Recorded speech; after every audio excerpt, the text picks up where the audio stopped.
Assalamu alaikum wa rahmatullahi ta'ala wa barakatuh. Saha aidkum, nos meilleurs vœux de santé, de prospérité et de bonheur. Donc nous revenons pour encore deux numéros après cette petite pause d'une semaine, les deux derniers avant la fin de cette saison. Et ce soir, nous nous intéressons à ces questionnements qui reviennent comme un leitmotiv entre l'Orient et l'Occident.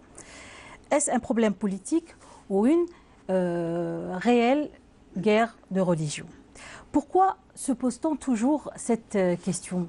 On l'a traité peut-être jusqu'à 3 fois depuis le début de cette saison.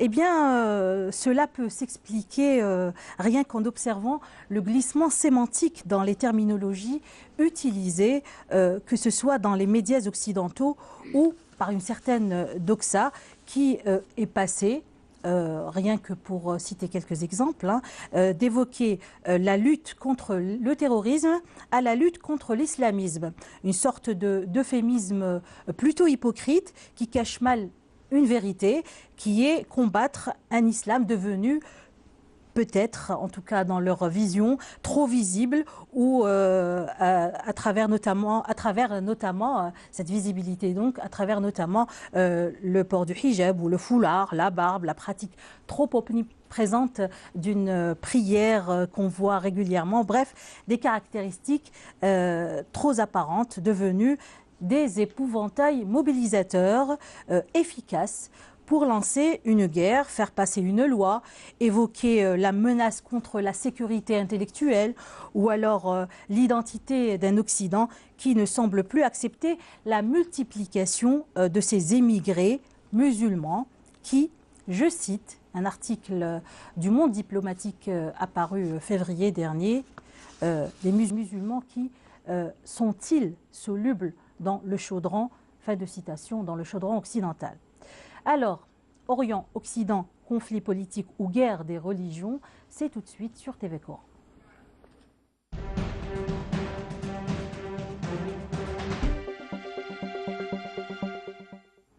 Et pour discuter ce soir de ce thème avec nous, Messoud Boujnoun, chef d'études au Haut Conseil islamique, salam alaikum.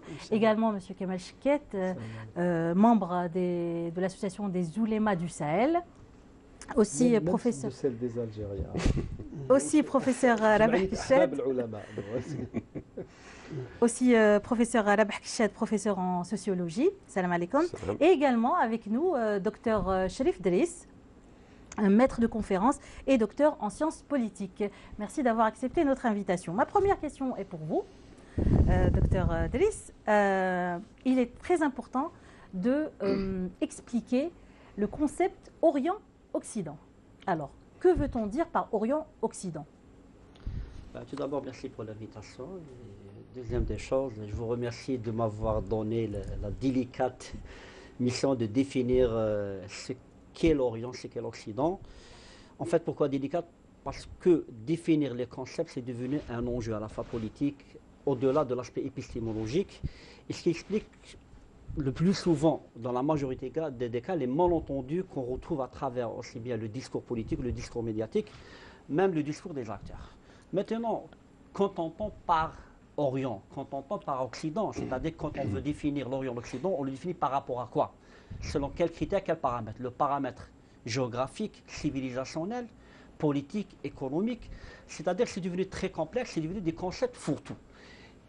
Si l'on se tient à ce que disent certains auteurs orientalistes, c'est-à-dire qu'on est dans une logique, à la fois quand on définit l'Orient ou l'Occident, on est dans une logique essentialiste. Qu'est-ce que ça veut dire essentialiste? On définit l'Orient, c'est-à-dire par rapport à une certaine culture, par rapport à la religion, par rapport à une certaine réalité sociologique, une composante humaine, ou avec un certain nombre de critères, un certain nombre de pratiques, d'us, de coutumes, aussi on peut dire un certain habitus, qui fait qu'on peut distinguer cet Orient par rapport à un Occident qui est plus développé. Donc on est dans une logique essentielle. La question de la modernité? Non, pas uniquement de la modernité, c'est-à-dire plus que cela, à la fois c'est une question d'identité, on définit par rapport à l'identité. À cette lecture essentialiste, on agrège d'autres lectures qui est à la fois instrumentale, qui est politique. On définit l'Orient par rapport à des sociétés qui ne sont pas solubles dans la démocratie, qui ne sont pas solubles dans une certaine modernité, et on définit l'Occident comme étant des entités humaines qui ont cette capacité à vivre ensemble, qui ont cette capacité à arbitrer pacifiquement les conflits. Contrairement à un Orient où il y a des sociétés qui sont incapables d'arbitrer pacifiquement les conflits, donc qui font recours à la violence.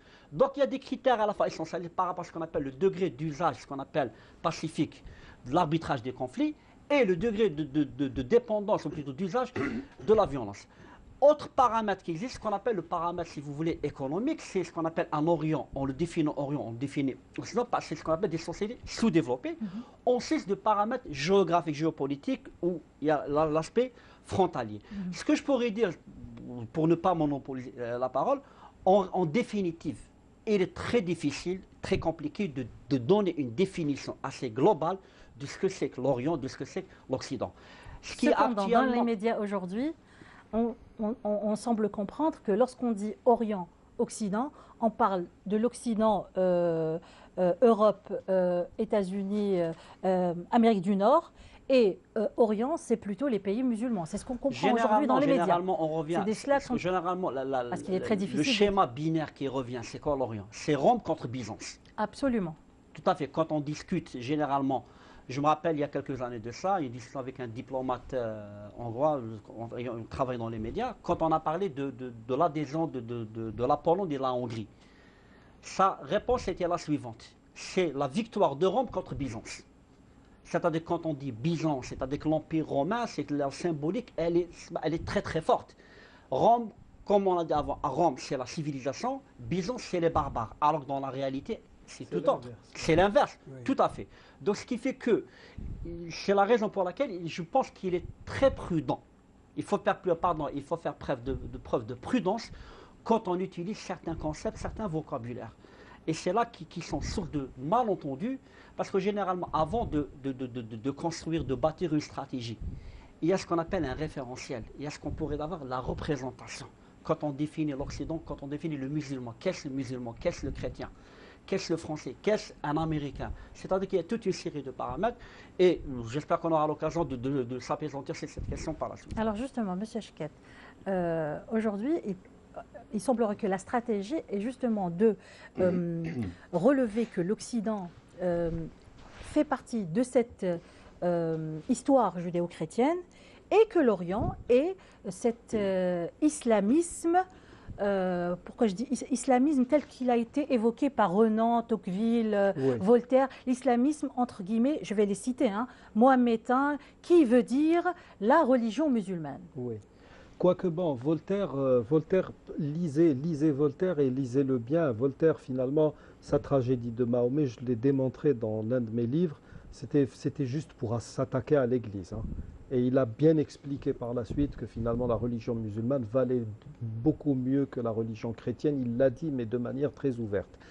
Cela dit, c'est vrai que je partage parfaitement le point de vue de Dr Delis, parce que c'est vrai, nous-mêmes qui sommes dans le Grand Maghreb, nous sommes des musulmans d'Occident, géographiquement parlant. Sauf que on a l'impression que l'appellation elle-même a été en quelque sorte politisée, dogmatisée, et maintenant l'Occident c'est une judéo-chrétienté. Alors que si on parle de judéo-chrétienté, n'oublions pas que tout ce qui est judaïque se trouve en Orient. Et on a l'impression que cet accident de l'histoire qu'on appelle Israël se place carrément dans l'Occident actuel. Oui. Et c'est beaucoup plus, je pense que c'est beaucoup plus une manière de se distinguer de l'autre, avec un glissement sémantique terrible, parce que même quand on se dit judéo-chrétien, c'est un non-sens, c'est jam'un bayna naqidayn, comme on dit en langue arabe. Donc c'est vrai que tout comme nous avons un problème pour définir le mot terrorisme, nous avons un problème pour définir cette distinction Orient-Occident. En tout cas, il fut un temps où l'Orient a été appelé Orient parce que c'était l'orientation à suivre. C'était la référence en termes d'orientation. Qu'il s'agisse du lever du soleil, qu'il s'agisse d'autre chose, L'Orient a toujours été à des années-lumière en termes de raffinement, d'évolution, à plusieurs degrés élevés à ce qu'a connu l'Europe. Une Europe qui, à l'heure actuelle, reste prisonnière de sa mythologie, de la mythologie grecque, de la mythologie romaine et de la mythologie scandinave. Donc, c'est vrai que ce sont là des... L'Occident aujourd'hui, c'est peut-être la zone la plus agnostique dans le monde et pourtant, elle est plutôt attachée à cette chrétienté orthodoxe Oui, et on le voit justement à travers les discours. bien sûr. Non, mais c'est chasser le naturel, il revient au galop.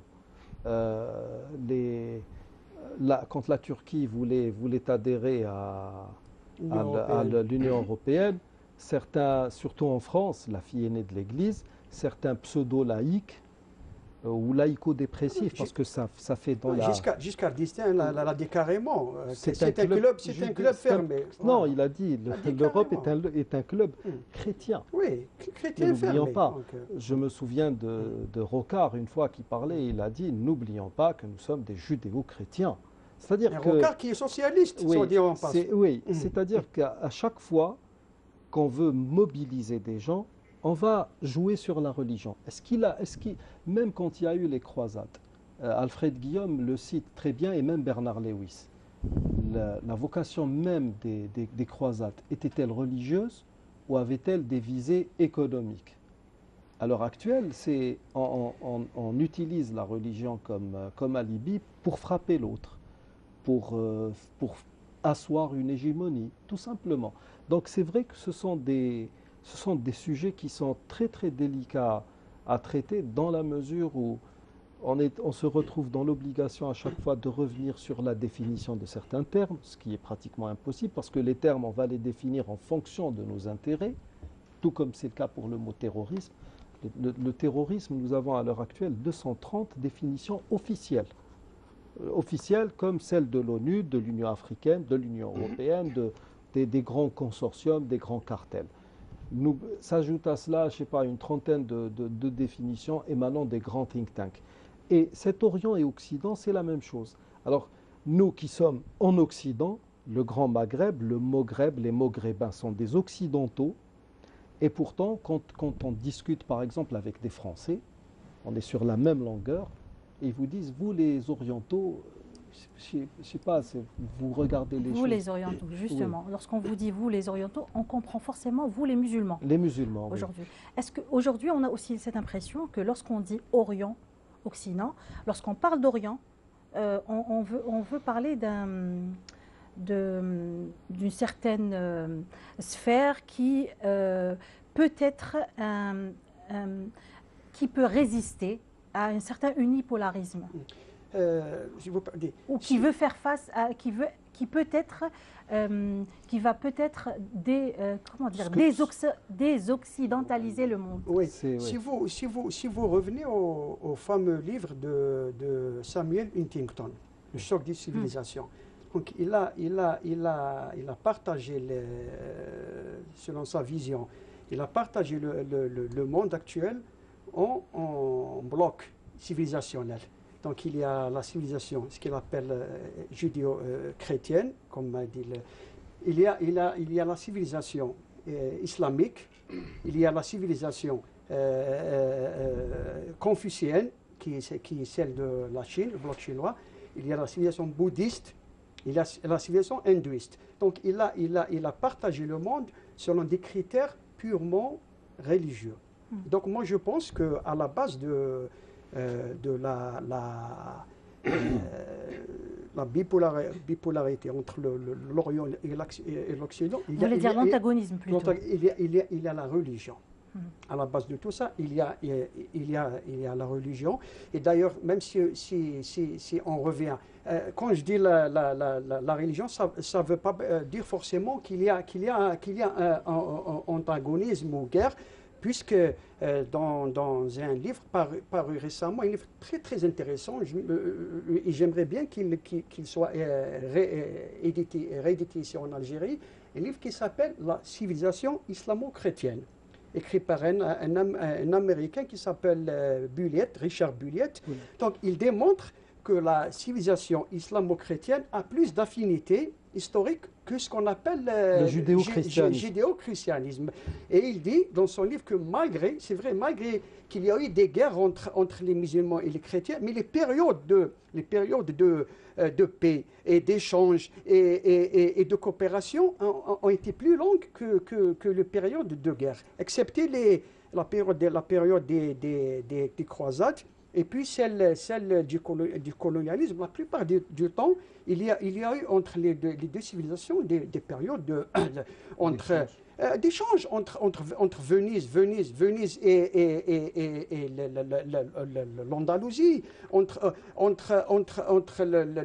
Venise et Bagdad et le Caire etc. Même Padoue, même, il y a plusieurs villes. Bien sûr, Venise, Padoue, qu'on appelle ça les villes d'Espagne, même les villes d'Espagne, que ce soit les villes chrétiennes et les villes musulmanes, il y avait des échanges économiques, etc. entre elles. Donc, moi je pense qu'à la base de ces deux concepts, Orient et Occident, il y a le critère religieux. Il y a un Orient qui est à la base islamique. L'Orient peut aussi indiquer d'autres. La Chine, elle fait partie de l'Orient. Mais justement, tout le souci est là. L'Inde fait partie de l'Orient. Mais justement, tout le souci est là, c'est que lorsqu'on parle d'Orient, on n'évoque pas la Chine, on ne parle pas de l'Extrême-Orient, on parle bien d'une région bien précise. Mais parce qu'actuellement, c'est le monde musulman qui pose problème. J'ai l'impression que ça remonte à bien plus loin, alors, justement. Bien sûr que ça remonte. Lorsqu'on parle d'Orient, bien avant les attentats du 11 septembre, lorsqu'on évoquait l'Orient, on évoquait justement la région, ce qu'on peut appeler la région musulmane. Professeur Kiched, justement, dans cette dimension Orient-Occident, il y a la dimension culturelle et sociologique, justement. Oui, bien évidemment. Bien évidemment. Moi, je pense que si on veut approfondir l'analyse, on doit aller même à la notion de paradigme, la vision du monde. Parce que les concepts sont liés aussi au paradigme. Ça, c'est le premier point. Deuxième point, ils sont des concepts qui sont développés dans un contexte bien précis dans le temps. Maintenant, le monde progresse, le monde change, se complexifie. Si on parle de paradigme, maintenant nous sommes dans le paradigme de la complexité. Il y a une marche paradigmatique. Les concepts sont d'anciens concepts qui survivent par rapport à un monde qui tend vers une mondialisation, vous voulez, c'est par rapport à un monde qui devient plus complexe. Vous voulez dire mondialisé, mais là c'est plutôt une tentative d'uniformisation. Même la mondialisation aussi elle fait l'objet de... D'accord, mais uniformisation, ça devient autre chose. Non, maintenant dans la mondialisation, bien évidemment, il y a aussi beaucoup de contradictions dans le concept lui-même de mondialisation, globalisation. Certains ils disent américanisation. Pourquoi on le dit américanisation? C'est par rapport à la culture. Oui. Par rapport à la culture, c'est-à-dire imposer la culture... du dominant. Du dominant, exactement. Effectivement, c'est-à-dire la culture, elle est au cœur de ce débat. Elle est au cœur de ce débat, parce que même lorsqu'on parle de l'Occident, dans l'Occident, vous voyez par exemple ce qui se passe entre la vision américaine, la vision de l'Union européenne, par exemple, même de l'Europe. Donc on voit qu'il y a, Dr Bourgeois l'a parlé de choc civilisationnel. Si on prend Francis Fukuyama à la fin de l'histoire aussi, il nous donne une autre piste. Mais attention, ce sont des visions stratégiques qui ne sont pas neutres, qui sont... Ça a été commandé. Ça a été commandé. Voilà, exactement. Berlus était conseiller à la Maison-Blanche. Et dans ces visions stratégiques, on véhicule les concepts, parce que les concepts ne sont pas neutres aussi. Tout dépend comment on instrumentalise un concept et comment on l'utilise. Donc, la question qui se pose aussi, de l'objectivité de ces concepts. Et ça me rappelle même la question, par exemple, lorsqu'on a évoqué un autre concept, le changement social, qui a été développé en 1922 par William Hodgman. Pourquoi il a développé ça? Parce qu'il a dit l'évolution, progrès, etc. sont des concepts qui ne sont pas neutres. sont pas objectifs, il a évoqué ce concept de changement social. Eh bien, c'est la même problématique qui se pose dans d'autres concepts. Lorsqu'on évoque ça sous l'angle de choc civilisationnel, effectivement, l'Orient-Occident, c'est dans l'angle de contradiction civilisationnelle, culturelle, tout ce que vous voulez, mode de vie, etc. Donc, là, chaque concept, il est lié par rapport, je l'ai dit tout à l'heure, par rapport à un paradigme, et par rapport à une vision, et par rapport aussi à la finalité de l'usage de ces concepts. Alors, paradoxalement, justement, aujourd'hui, on ne peut plus pratiquement parler et dire qu'il y a un choc des civilisations, ou alors on évite de parler des théories du complot, etc., parce que c'est plus vraiment d'actualité, c'est plus à la mode. On parle plus du dialogue entre les civilisations, de cette obligation de dialoguer entre les civilisations. Cependant, ce genre de discours, on l'entend plutôt dans les séminaires, les conférences, etc. Mais dans les médias et dans la réalité, hein, lorsqu'on regarde l'actualité, c'est pas ça ce qu'on observe, c'est plutôt le choc des civilisations, justement, plutôt le choc de l'Occident contre l'Orient musulman. Oui, monsieur. En fait, c'est-à-dire que j'aimerais, avant de répondre, faire une petite digression par rapport à celui qui a parlé de choc de civilisation. Enfin, avant lui, il y a Mahdi el-Manjara qui a parlé de la guerre de civilisation. Deux observations qui me semblent très importantes. Les gens, quand on parle de Huntington, on parle de son livre. En fait, Huntington, il a été rendu plus célèbre par rapport à deux livres qu'il a écrits en 57 et 68. Political Order in Changing Society and Civil Military Relations in Contemporary America. Quand on lit Huntington, il faut voir qu'il y a une trajectoire, quelque chose de linéaire. Huntington, c'est un militariste, premièrement. C'est l'un des théoriciens du complexe militaro-industriel et c'est l'un des théoriciens du sionisme. Le livre de Huntington est apparu comme une réponse à Francis Fukuyama qui a parlé de la fin de l'histoire. Deuxième élément, le livre de Huntington est apparu comme une réponse à une certaine crainte par rapport à une menace sur un modèle sociétal, à savoir le White Anglo-Saxon Protestant. Quelque part, au sein de le WASP, quelque part, avec la fin de la guerre froide, il y a une remontée, ce qu'on appelle des particularismes à travers le monde, et notamment la société américaine, à travers les communautés hispaniques, asiatiques, africaines. C'est-à-dire, Huntington, il a pondu ce livre quelque part pour, un, légitimer la présence d'un ennemi, et deux, conforter un certain modèle qui est le White Anglo-Saxon Protestant, qui puise ses racines dans certaines références religieuses et historiques. Et ce qui conforte cette idée, quand on lit un autre livre qu'il a écrit en 2004, qui s'appelle « Qui sommes-nous » Who are we? C'est un livre qui est d'un racisme académique inouï. Il faut bien le lire, c'est-à-dire pour comprendre comment il a essayé de façon très malicieuse, très maligne, de démontrer la pertinence, ce qu'on appelle la primauté, la préscience de cet homme blanc qui est pétri d'une certaine vision du monde qui est façonné par un certain socle religieux, à savoir ce qu'on appelle le référence la référence judéo-chrétienne. Et puis il y a aussi cet aspect de la race supérieure civilisatrice. Non, tout à fait, c'est-à-dire qu'il y a ce qu'on appelle le penchant, la pensée européenne comme un domaine. Maintenant, par rapport à ce que vous dites, le choc des civilisations. C'est-à-dire, comme je suis tout à fait d'accord avec le professeur, c'est-à-dire qu'il y a une fonction sociale à cette réflexion. Elle n'est pas innocente. Elle répond à un certain agenda stratégique, à un certain agenda politique, à un certain agenda mercantile et économique. Quand on voit ce qui se passe à travers les médias, on est en train de, quelque part, de nourrir cette idée qu'en fait, il y a l'Occident, il faut altériser le rapport. C'est-à-dire qu'on a altérisé le rapport avec l'Orient et pas uniquement les musulmans. Et cette altérité, elle se décline à travers le discours politique de certains hommes politiques, qu'ils soient de gauche ou de droite, à travers le discours médiatique. Quand on parle de discours médiatique, ce qu'on appelle pas uniquement les médias, le cinéma, le théâtre, les livres, quand on est en train de façonner l'idée, de cultiver l'idée qu'il y a en fait l'Orient et l'Occident. Pire que cela, ce qui m'amène à un troisième problème, c'est qu'actuellement, à travers l'Europe, ce qu'on appelle les politiques migratoires.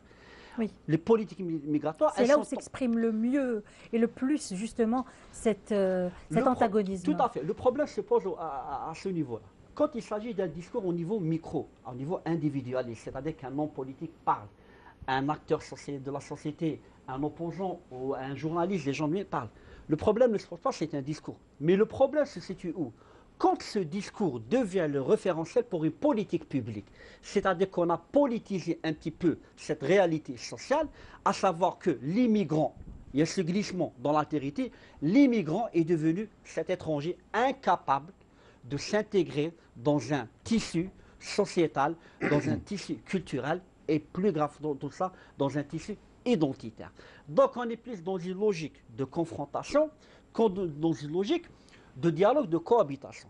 Quand on va à travers les médias, en fait les médias, ce n'est que le réceptacle d'une certaine réalité politique, d'une certaine représentation du monde, de ce que devraient être les rapports de l'Occident, nous, par rapport à cet Orient. Donc on est, je reviens à la logique de Derrida, on est dans une logique d'altérité. On a altérisé les rapports. À chaque fois qu'il y a des attentats, 2012 en France, 2005 à Madrid, 2016 à Berlin, je crois, 2016 aussi à Nice aussi, à chaque fois qu'il y a des attentats, cette altérisation des rapports à l'autre revient avec force, et pire que cela, elle est alimentée de façon délibérée. Quand on entend des hommes politiques comme l'ancien Premier ministre italien Berlusconi, dire que la civilisation chrétienne est supérieure à toutes les autres civilisations. Lorsqu'on entend un ancien Premier ministre comme Manuel Valls dire que Manuel Valls ou Claude Guéant qui parle de civilisation française. Elles ne sont pas égales. On ne sait pas ce que ça veut dire. Et après lui, Manuel Valls aussi a dit quelque chose dans ce sens-là. Donc lorsqu'on entend des hommes politiques dire de tels propos, donc ça veut dire que la situation est... Et pour vous conforter justement, regardez cette déclaration, en fait je ne sais plus qui est-ce qu'il a dit, les musulmans sont des esprits perdus qu'il faut rééduquer, sinon ils seront porteurs de futurs terroristes. Oui.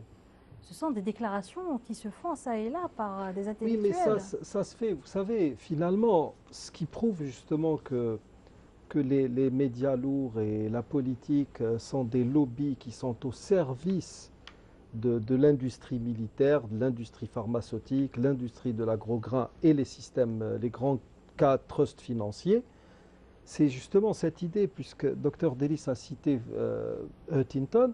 Alors il faut savoir déjà que le mentor de Huntington, c'est Bernard Lewis. Quand vous lisez Bernard Lewis, il est mi-miel, mi-fiel vis-à-vis des musulmans. Il cite beaucoup, il a beaucoup d'écrits, notamment dans Legacy of Islam, où il parle de l'islam qui s'est propagé non pas par l'épée, mais par la paix, etc. Et qui défend les Turcs contre ce qu'on appelle actuellement, entre guillemets, le génocide arménien. Et on se dit, alors que c'était lui qui est à la base de cette théorie du choc des civilisations, avec ce qu'on appelle en langue arabe le fawd al-khallaqa, c'est le chaos créateur. Et c'était l'un des mentors de Huntington. Pire que ça, ils ont tous les deux été conseillers de Netanyahou quand il représentait l'État d'Israël à l'ONU. Donc ils ont bien collaboré ensemble. Alors, comme on le dit souvent en arabe, alors finalement, je suis sûr que les Turcs, ils ont une histoire, elle n'est pas aussi sombre que celle que voudraient faire passer certains pseudo-musulmans dans les pays musulmans. Oui, les Turcs, ils ont fait ceci, ils ont fait cela. Il y a eu peut-être un massacre des Arméniens. Est-ce qu'il est justifié ou pas? Je ne le sais pas. Mais en tout cas... On ne justifiera jamais un massacre. Oui, en tout cas, quand vous lisez quelqu'un comme Toynbee qui parle justement du génocide arménien, ce qu'il donne comme argument est beaucoup plus plausible que ce que donne Bernard Lewis qui défend les Ottomans. Lui, pourquoi il défend finalement les Ottomans? Il les défend pour faire en sorte que seul le peuple hébreu soit victime dans l'histoire. Il ne faut pas qu'il y ait de concurrence là-dedans. Il n'y a que la Shoah. Il n'y a pas eu de massacre mis à part la Shoah. D'un autre côté, l'autre, alors on a demandé à Huntington de faire un travail. Il l'a fait. Ça a légitimé la guerre d'Irak, même cette histoire du 11 septembre. Nous avons 161 preuves directes, admissibles scientifiquement, que c'est une... Comme l'a dit si bien, il y a un Français, Naissance, l'effroyable imposture. D'ailleurs, il a été obligé de quitter la France, sinon il aurait été tué. Donc, maintenant, ça pose, cette histoire du 11 septembre, ça restera un dossier noir. Il est En tout considéré cas, comme complotiste, Thierry oui. Messa. Oui. Alors le Ah, problème, c'est pas uniquement lui. Hein, non, mais maintenant, le ils sont- problème, c'est que ils sont nombreux à- Huntington va écrire son premier livre. Il va légitimer un certain nombre de guerres. Et le problème, c'est que depuis la chute du mur de Berlin, j'invite tout le monde à lire une très très belle, d'ailleurs c'est téléchargeable sur Internet, c'est Lord Laudian, quelqu'un avec qui j'ai travaillé quand même dans le cadre du Hammamet Conference pendant 3 ans, qui a écrit How the West Lost the Orient. Notre ami Morad qui l'a- Oui, comment l'Orient, comment l'Occident a-t-il perdu l'Orient. C'est une conférence à Son Georgetown. livre se vend. Oui, ça a été traduit par un diplomate algérien qui a écrit un autre livre qui s'appelle L'Orient et l'Occident vers un nouveau Sykes-Picot. C'est ça. Et là, on a De Amir Noor. Amir Noor. Voilà. Il a écrit C'est sous un excellent. pseudo. C'est un pseudo. Oui, c'est un très beau livre Oui. que j'ai traduit en langue arabe. Et le problème, c'est que nous avons une multitude de think tanks qui, depuis déjà la fin des années 80, commençaient à parler. Il y a eu le concept de Troisième Guerre mondiale, le concept de Quatrième Guerre mondiale contre l'islam. Attention. Huntington va écrire son premier livre. Ça va donner un certain nombre de conséquences qui ont été... On a prédisposé les gens sur le plan, à l'échelle planétaire à toutes ces idées.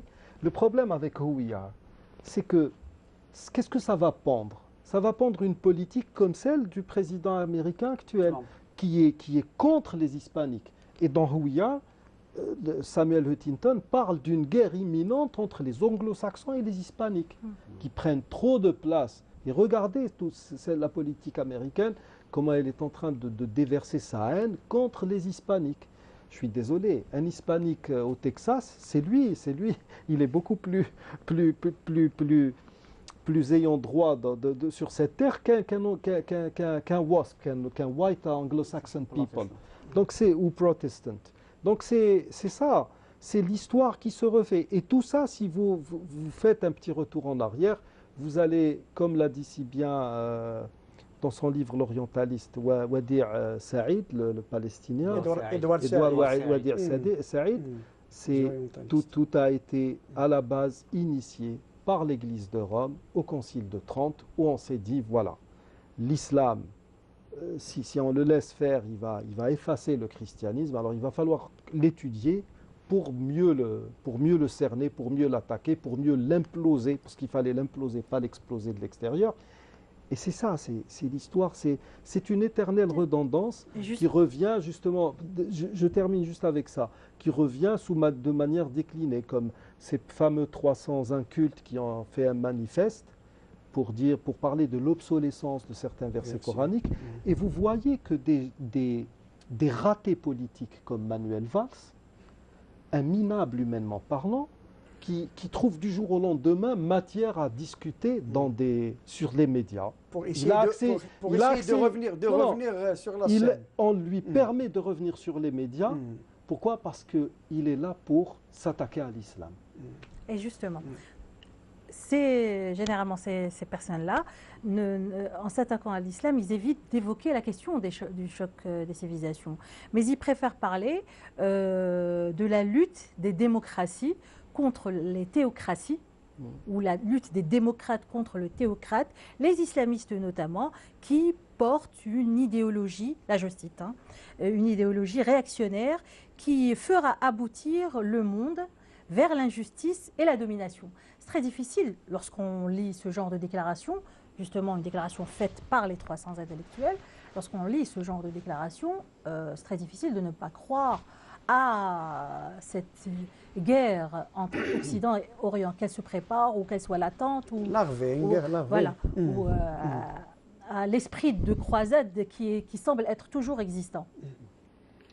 Oui, bon, vous savez, maintenant, c'est difficile de délimiter entre le politique et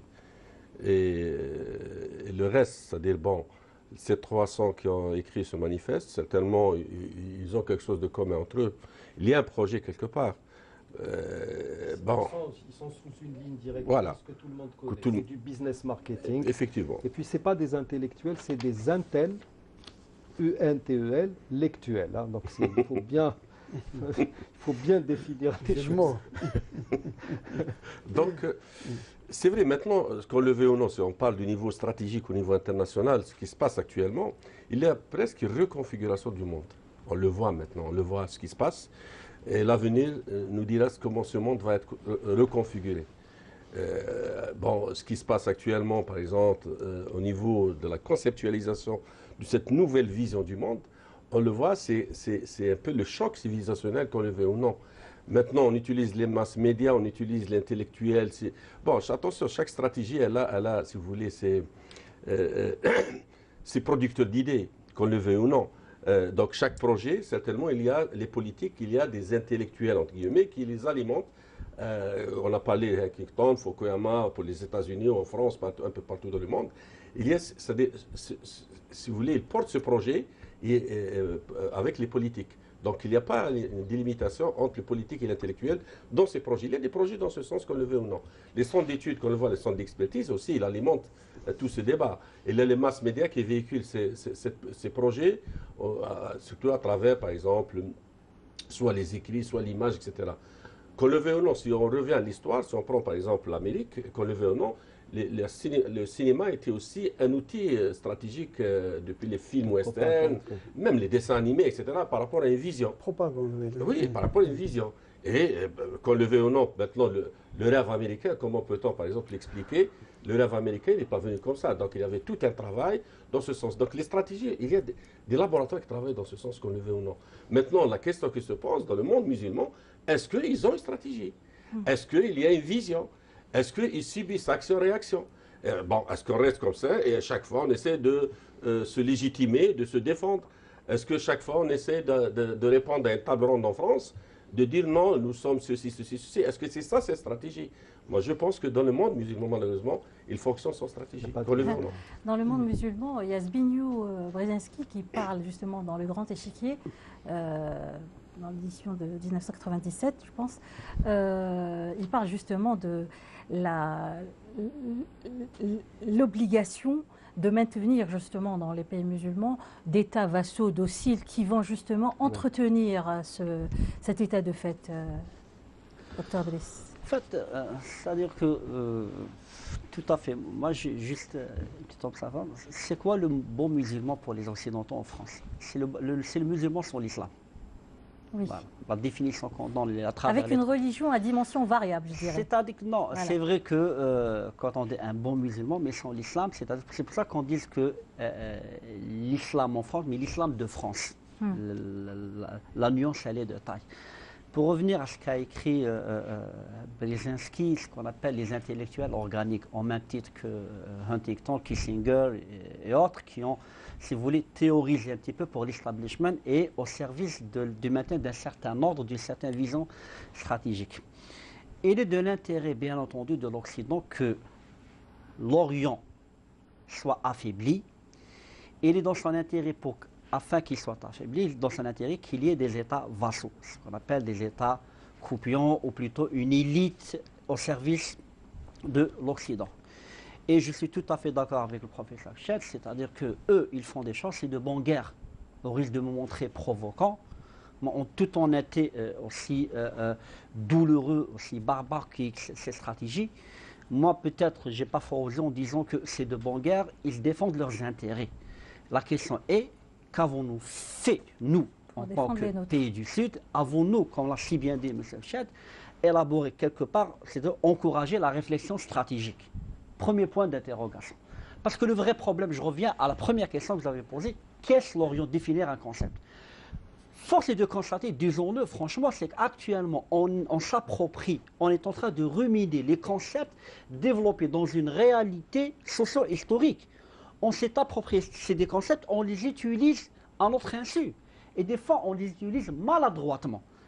Est-il temps maintenant, on se pose la question justement de développer une certaine vision qui est à la fois algérienne, qui est à la fois maghrébine, africaine, ou plutôt arabe, arabo-musulmane et que sais-je encore, de façon à ce qu'on se distance un petit peu de cette façon de voir le monde, qui est, si vous voulez, une vision manichéenne, une vision nihiliste, qui se situe dans le temps long de l'histoire.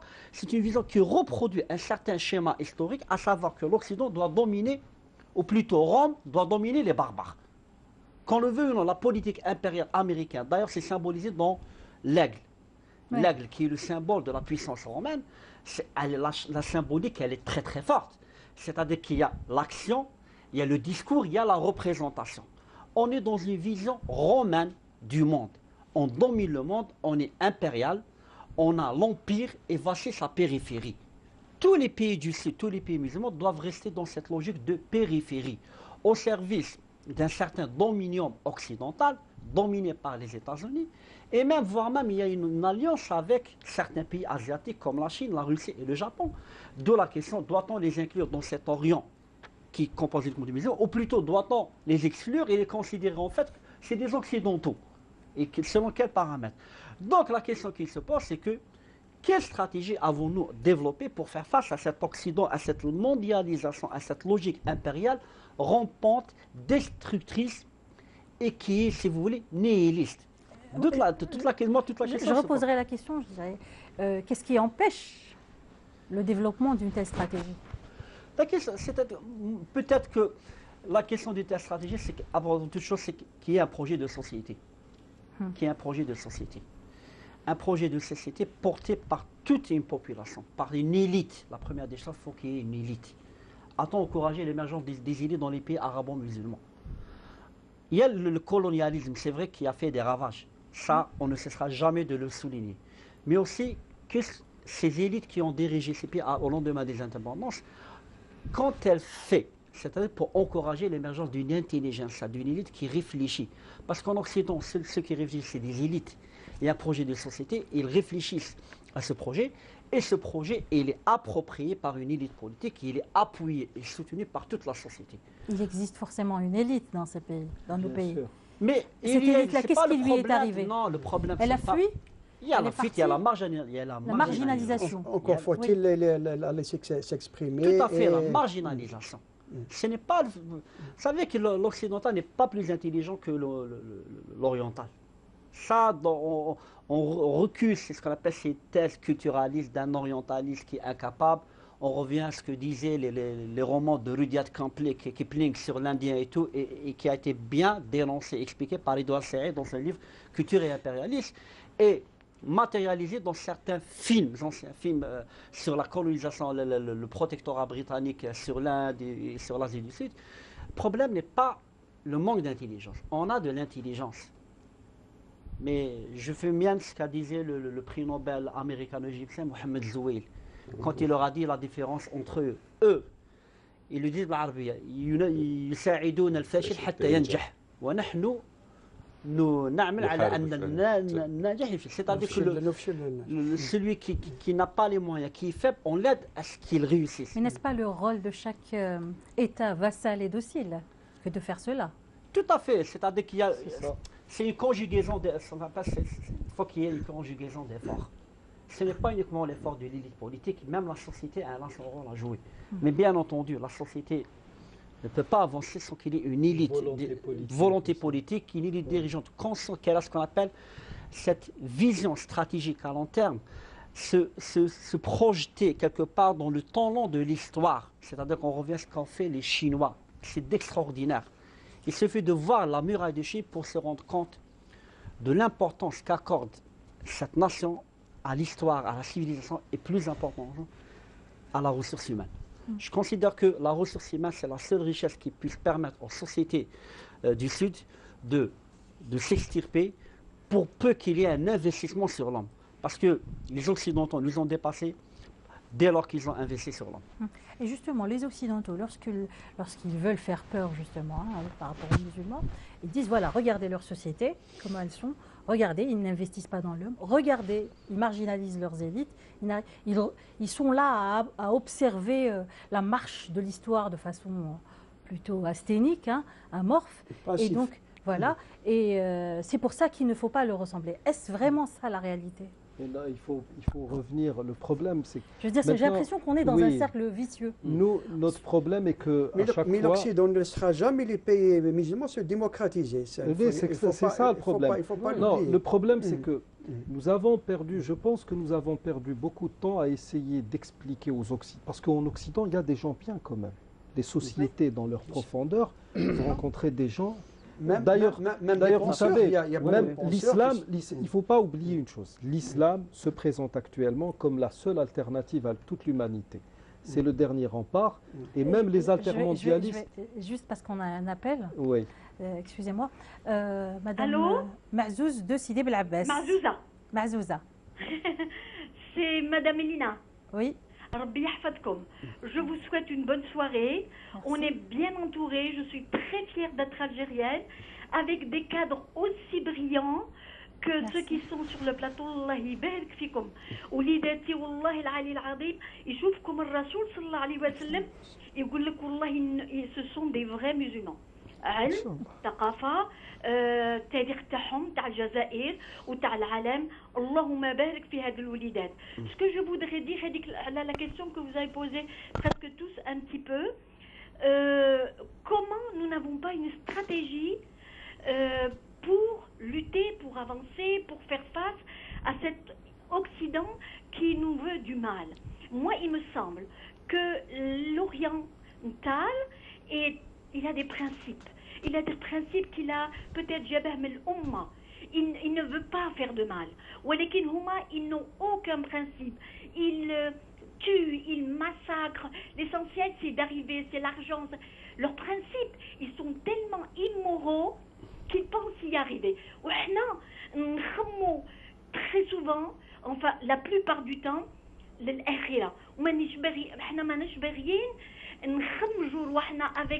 avec des tueries, nous avons là, parce que justement, ils n'ont pas cet instrument et ce moyen à l'islam. L'islam, il y a une raison peut-être supérieure à tout ce que nous pouvons imaginer, que nous ne connaissons pas, elle est chez Dieu. Oui,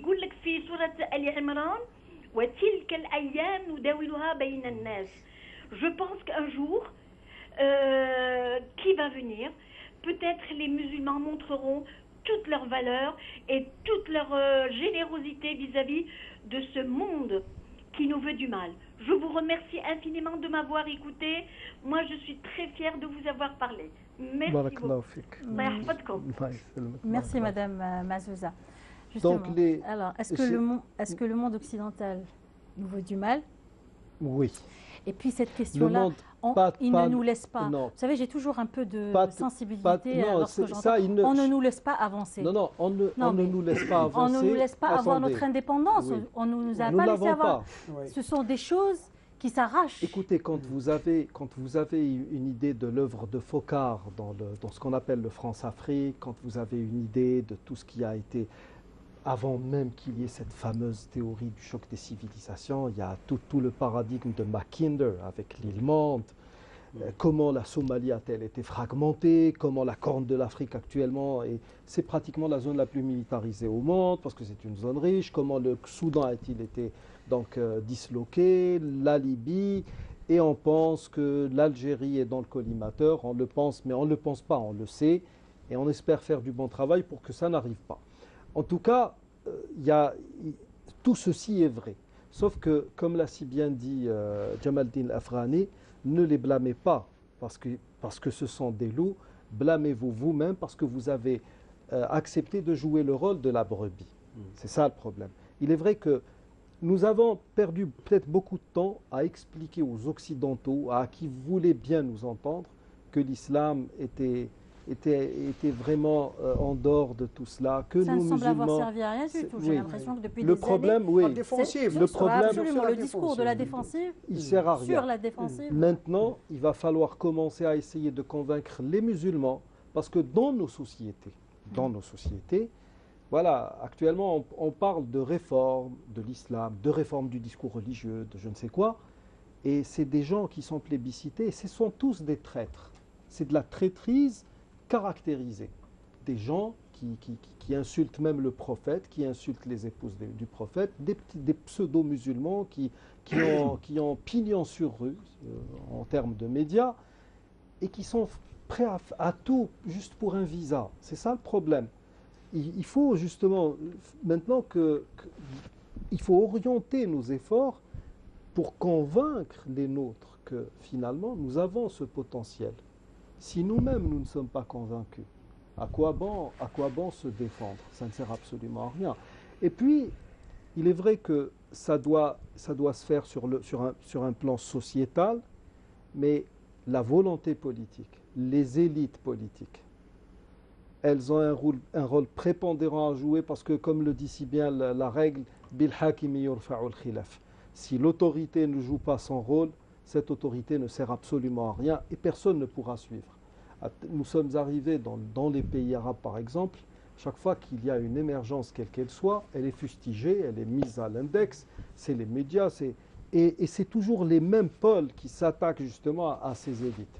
Je ne suis pas pour une élite uniforme, il faut qu'elle soit islamo-musulmane, il faut qu'elle ait un canevas sur lequel elle va travailler, des œillères, on ne parle que de ça, il n'y a pas de critique. Non, une société comme la société algérienne, elle est plurielle, elle est même dans notre manière d'aborder le culte. Nous avons plusieurs facettes. Il faut que tout le monde fasse de son mieux pour que les choses aillent dans le bon sens. Mais l'État, en tant que personne morale, les élites politiques doivent aussi faire preuve d'un peu plus de...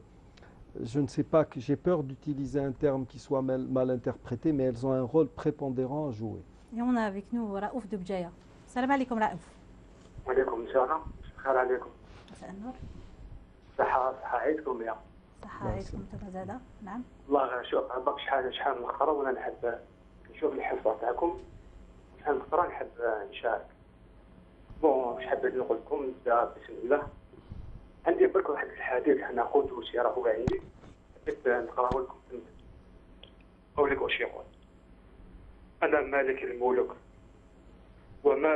أنا ملك الملوك ومالك الملوك قلوب الملوك بيدي فإن العباد أطاعوني حولت قلوب ملوكهم عليهم بالرأفة والرحمة وإن العباد عصوني حولت قلوب ملوكهم عليهم بالسخط والنقمة فلا تشغلوا أنفسكم بسبب الملوك وادعوا لهم بالصلاح إن صلاحهم بصلاحهم.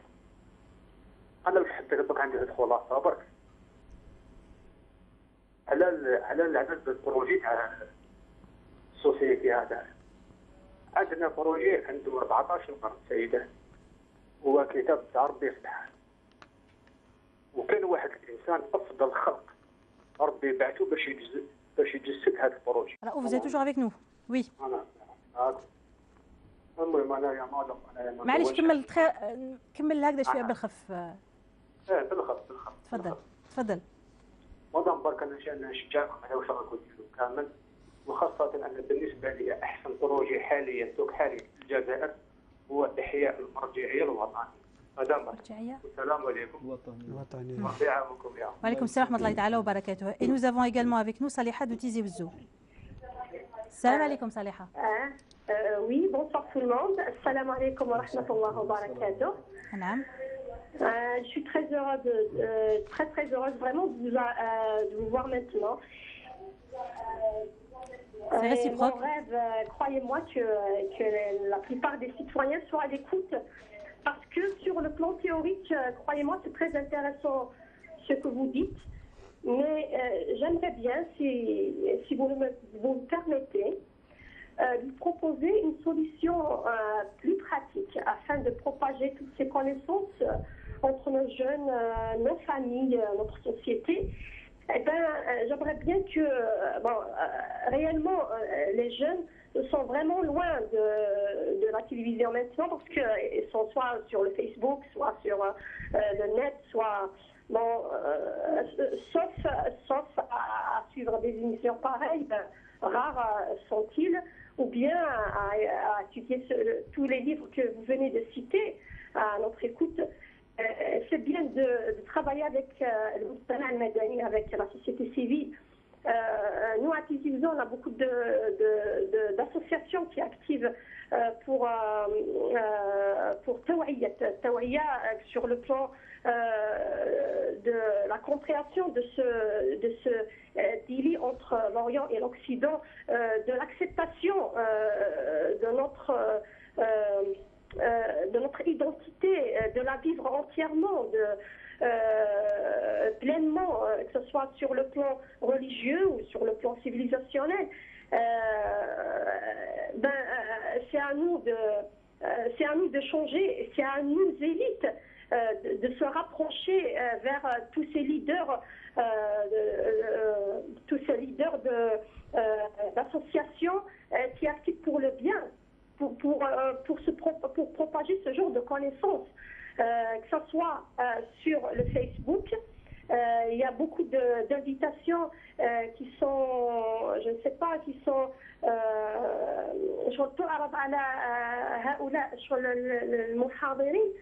pour aider ces associations, pour aider des mères de famille, des gens qui aimeraient bien changer pour le bien, qui aimeraient bien se baser sur la génération à venir, parce que, comme l'a dit Madame Mélina, c'est à nous d'arracher, le droit, c'est à nous d'arracher cette vision claire qu'on doit avoir de notre islam, de notre identité. Et je vous remercie entièrement. Merci Merci Saleha. bien. Merci Saleha. Vous voulez relever, professeur Kiched? Vous voulez relever? Sinon, moi, je préférais justement, parce que là, tout le monde semble se rejoindre. Vous parlez de la nécessité de se concentrer sur l'individu, du rôle des élites, n'est-ce pas?